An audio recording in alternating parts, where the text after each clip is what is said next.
Sleek, stealthy, and now officially lethal, HMS Ambush is the newest and most capable submarine in the fleet. She's been undergoing sea trials since her launch last year and has now officially been handed over to the Royal Navy. The final step before her crew can work up to prepare for operations is to fire her weapons for the first time. Officer, what's your captain? Officer, what, sir? Carry on down the submarine. Carry on down. That's a big moment, not just in the control room, but also for the weapons engineers in the ship's magazine. HMS Ambush is primarily an extremely potent weapons system, and this compartment, the weapons stowage compartment or bomb shop, is really her teeth. It's crammed full of Block 4 Tomahawk missiles like this, as well as Spearfish torpedoes. This is where they're stored, where they're loaded, and it's got the torpedo tubes they're fired from. The weapons may be high-tech, but they still have to be loaded laboriously by hand. It's all part of a lengthy process of sea trials, which has seen thorough testing of every single system on board. We're now coming to the end of our trials phase, so we've done a number of sonar trials, a number of deep water trials.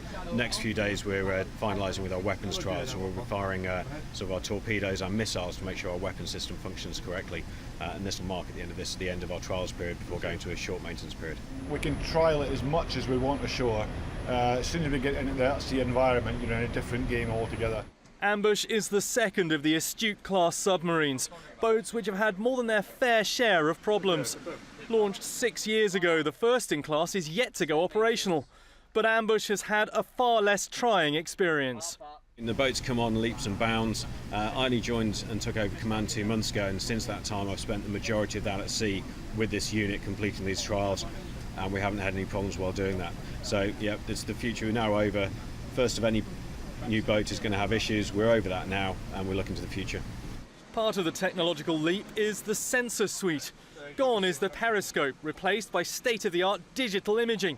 The clear advantage is that you can take a surface snapshot and then dive to analyse at your leisure, rather than risking the boat at periscope depth. But the eyes on a submarine are as nothing to the ears. The latest sonar system that we've got on board the Astute-class submarine, as well as the Trafalgar-class submarine, is cutting edge. It's really, really good. It's top of the range, and it's improving all the time.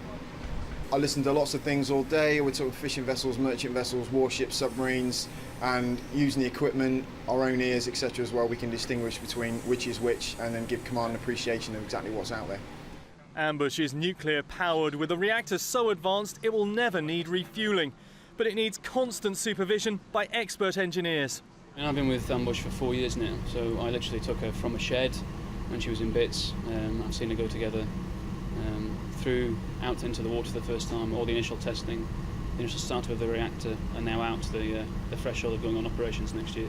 Some days it's very glamorous, and some days not so much. I can spend a watch for 4 hours sitting with a nuclear reactor at sort of high power, the boat going along at top speed, and then the next minute be there with the sewage system in bits because we've got it blocked. So it has its highs and lows. Open 4 tube bow cap, Roger. The first weapons to be fired in these sea trials are dummy torpedoes. Fire now! 3, 2, 1, fire it! They're launched unguided, simply to check the torpedo tubes work as well at sea as they do on the drawing board. That's really a combination of everything that we've been leading up to. We've now proven we can be a fighting platform. It's been a lot of hard work. There's been people that have been on the boat and dealt with the boat for about 5 years now. So it's a really good achievement that we've now achieved to discharge weapons, and it's one step closer to doing operations.